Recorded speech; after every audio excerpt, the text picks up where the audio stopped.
Chitrakoot jail में हुई घटना को हर कोई जानता है और हर कोई समझने की कोशिश करता है कि आखिर ये घटना कैसे घटी। इनमें 3 नाम जो है वो बेहद खास हैं, जिनकी मौत भी हो चुकी है। अंशुल दीक्षित वो गैंगस्टर, वो अपराधी है जिसने 2 गैंगस्टरों को मार गिराया। एक का नाम है मुकीम काला, दूसरे का नाम है मिराज भाई। दोनों ही मुख्तार अंसारी के बेहद खास कहे जाते थे। इनके गुर्गे थे, उनका काम संभालते थे। और मिराजुद्दीन का अहम रोल तो मुख्तार अंसारी को विधायक बनाने में भी था। आज हम जानेंगे अंशुल दीक्षित के बारे में, जिसको अंशु दीक्षित भी कहते हैं। अंशु दीक्षित जिसने जेल के अंदर गोलियों से दोनों गैंगस्टरों को भून तो डाला और अंशु दीक्षित को अब मीडिया जगत में पहचान मिल गई है। हर कोई अंशु दीक्षित को जानने लगा है। लेकिन आज हम वो कहानी जानेंगे कि अंशु दीक्षित आखिर कैसे बन गया। जी हाँ, एक सामान्य घर का लड़का, एक सामान्य व्यक्ति, वो कैसे अपराध की दुनिया में जाता है, कैसे वो इतना बड़ा गैंगस्टर बन जाता है, कैसे अपराध की दुनिया में अपना साम्राज्य कायम कर लेता है, इसकी भी कहानी होती है। हम शुरुआत करेंगे उत्तर प्रदेश से।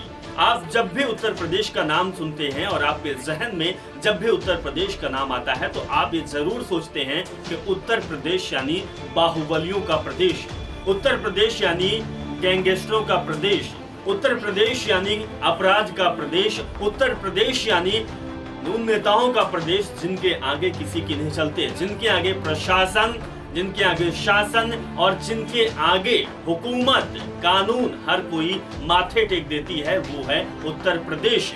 उत्तर प्रदेश में दहशतगर्द लोग होते हैं। उत्तर प्रदेश में ऐसे लोग होते हैं जो अपराध की दुनिया से उनका नाता होता है। चाहे मुख्तार अंसारी की बात करें, चाहे जो मर चुके हैं विकास दुबे की बात करें, चाहे बजरंगी की बात करें, चाहे और बहुत सारे बाहुबली नेता हैं जो उत्तर प्रदेश की धरती में जन्मे हैं, उत्तर प्रदेश की धरती में रह रहे हैं, उत्तर प्रदेश की धरती में मरे भी हैं और उत्तर प्रदेश की धरती ने उनको बनाया है। वहाँ के लोगों ने उनको सपोर्ट भी किया है, वहाँ के नेताओं ने उनके पीछे हाथ लगाया है। यही कहानी है अंशुल दीक्षित की। अंशुल दीक्षित एक सामान्य व्यक्ति का था, लेकिन उसके पीछे कहानी है जब वो इस अपराध की दुनिया में कदम रखा। आखिर वो कदम क्यों रखा, उसके पीछे की क्या कहानी है, उसके घर में ऐसा क्या हुआ, उसके निजी जीवन में ऐसा क्या हुआ, ये जानना बेहद दिलचस्प होगा। तो आप भी। उत्तर प्रदेश के चित्रकूट जेल में हुई फायरिंग में 3 बदमाश मारे गए, जिनमें से एक अंशु दीक्षित है। अंशुल दीक्षित ने ही अपने दूसरे गुट के 2 बदमाशों, एक मुकीम काला और मिराज पर फायरिंग करके हत्या कर दी थी। फिर अंशु की पुलिस ने भी मुठभेड़ हो गई, जिसमें पुलिस ने अंशु को मार गिराया। अंशु कैसे गुंडा बना और कैसे उसका रुतबा बढ़ता गया, ये कहानी अपने आप में दिलचस्प है। 4 दिसंबर 2014 की सर्द रात को गोरखपुर की स्पेशल टास्क फोर्स ने एक मुठभेड़ में 15,000 के नामे खतरनाक शार्प शूटर अंशु दीक्षित को गिरफ्तार कर लिया था।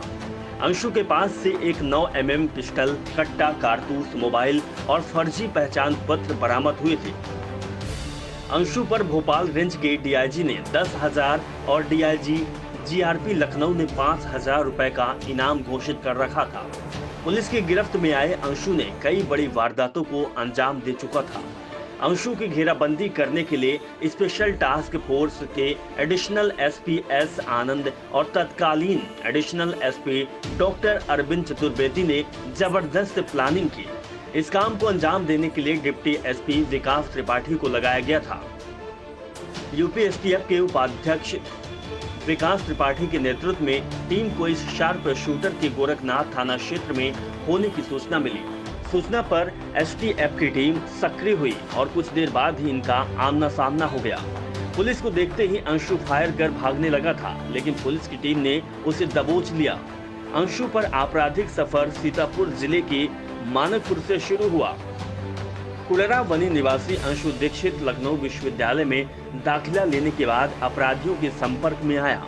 कई वारदातों को अंजाम देने उसने अपना खौफ कायम किया, कई वारदातों को अंजाम दिया और उसका एरिया में, उसके सूबे में, उसके जगह में खौफ कायम हो गया। एसटीएफ की माने तो अंशु ने सुधाकर पांडे, जय सिंह, संतोष सिंह और विक्रांत मिश्र के साथ मिलकर कई हत्याएं की। 2008 में वह गोपालगंज में भोरे में अवैध असलहों के साथ पकड़ा गया था। 17 अक्टूबर 2013 को पेशी से लौटते समय वह सीतापुर रेलवे स्टेशन पर सिपाहियों को जहरीला पदार्थ खिलाकर फायर करते हुए फरार हो गया था। पुलिस कस्टडी से फरार होने के बाद 27 सितंबर 2014 को अंशु की भोपाल में मौजूदगी की सूचना पर एसटीएफ लखनऊ के दरोगा संदीप मिश्र उसे गिरफ्तार करने गए थे। संदीप मिश्रा ने भोपाल क्राइम ब्रांच की टीम के साथ उसे पकड़ने के लिए घेराबंदी की तो शार्प शूटर फायरिंग कर भाग निकला था। इस गोलीबारी में दरोगा संदीप मिश्र के 2 तथा क्राइम ब्रांच भोपाल के सिपाही राघवेंद्र को 1 गोली लगी थी। पेशेवर शूटर का लखनऊ में गोरखपुर के तत्कालीन सभासद फौजी और सीएमओ हत्याकांड में भी नाम आया था। पुलिस कस्टडी के दौरान अंशु ने अपने अपराध की दुनिया में सफर में शामिल होने की एक कहानी भी पुलिस को सुनाई थी। इस कहानी के मुताबिक उसने पुलिस वालों को बताया कि एक राजनीतिक पार्टी के नेता का बेटा उसकी बहन से छेड़छाड़ करता था। ऐसी हरकत से मना करने पर उस नेता के बेटे ने गुंडाई की, सरेआम पिटाई करने के बाद अंशु पर गोली दाग दी। नेता के बेटे के बाद द्वारा किए गए हमले में अंशु के पैर में गोली लगी। जब वो शिकायत लेकर थाने गया तो एसओ ने कार्रवाई करने से मना कर दिया। इस दौरान उसके पूरे परिवार का उत्पीड़न किया गया। इस उत्पीड़न की वजह से उसकी भाभी को काफी तकलीफ उठानी पड़ी। इस दौरान भाभी का गर्भपात भी हो गया। उसके बाद से अंशु ने ठान लिया कि वह अब बदला लेकर ही रहेगा। अंशु को फैजाबाद के एक नेता का वरदहस्त मिला, जिससे वह आराम से अपने काम को अंजाम देता गया और अंशु खौफनाक गैंगस्टर के रूप में जानने लगे लोग।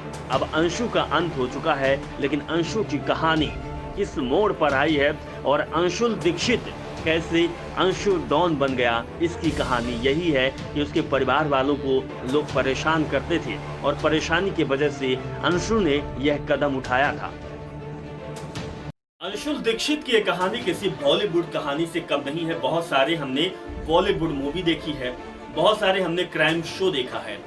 क्राइम शो में डायलॉग हमें याद है जो कहा जाता है कि अपराधी यूं ही अपराधी नहीं बनता है, उसके पीछे भी कुछ कहानी होती है, उसके साथ भी अपराध होता है तब वो अपराधी बनता है। यही कहानी है अंशुल दीक्षित के साथ। अगर अंशु दीक्षित के साथ ये कहानी ना होती, उसके बहन के साथ छेड़छाड़ ना होता, उसकी भाभी के साथ गलत ना होता, उसके परिवार वालों के साथ गलत ना होता, तो शायद वो अंशुल दीक्षित जो चित्रकूट जेल में इस गैंगवार की घटना को अंजाम दिया है, शायद ये अंशुल दीक्षित ना होता, इतना खौफ ना होता। और अंशुल दीक्षित के पीछे जो टैग लगा है, उसके घर वालों के पीछे जो गैंगस्टर का टैग लगा है, वो शायद ना लगा होता। अगर यूपी की कानून व्यवस्था, यूपी के नेता, यूपी के प्रशासन इतना सख्त होता, इतना कड़ा होता कि जो अपराधी हैं उनको दबा दिया होता, तो शायद यूपी में अंशुल दीक्षित जैसे कोई अपराधी पनप ना पाता या कोई बन भी ना पाता। लेकिन कहानी के पीछे एक दिलचस्प बात यह भी है कि इस कहानी में अंशुल दीक्षित के साथ जो उसकी बहन के साथ, उनके घर वालों के साथ जो गलत हरकत की है, छेड़खानी की है, वो कोई और नहीं बल्कि एक पार्टी का नेता, उसका लड़का था। यानी जो वहां के बाहुबली नेता हैं, वही अंशु दीक्षित जैसे अपराधियों को बनाते हैं। पहले बनाते हैं, उसके बाद बिगाड़ते हैं और फिर उनको साम्राज्य देते हैं और उसके बाद उनका खात्मा भी करते हैं। ये लगातार कहानी चल रही है। ये कहानी आप भी जानते हैं, हम भी जानते हैं। चाहे वो मुख्तार अंसारी की बात की जाए, चाहे वो मुराजुद्दीन की बात की जाए, चाहे वो अंशु दीक्षित की बात की जाए, चाहे वो मेराज काला की बात की जाए। आखिर इतने बड़े अपराधी ये कैसे बन जाते हैं? कौन इनके पीछे का साथ देता है, कौन किसके इनके पीछे का हाथ होता है, ये जानना बेहद दिलचस्प होता है। और ये सब कुछ साफ होता है राजनीति से। राजनीति से ये इतना बड़ा अपराधी बन जाते हैं, इतना खौफ पैदा कर देते हैं कि लोगों का जीना भी दूभर हो जाता है। तो बदलाव लाना है तो सबसे पहले राजनीति में लाना होगा। ऐसे बाहुबली नेताओं को खत्म करना होगा जो कि साम्राज्य अपना स्थापित करते हैं लूट से, हत्या से, डर से और कानून व्यवस्था को बिगाड़ कर। वो नेता जो पैसे के दम पर और अपने रुतबा के दम पर लोगों को डराकर वो जीत हासिल करते हैं और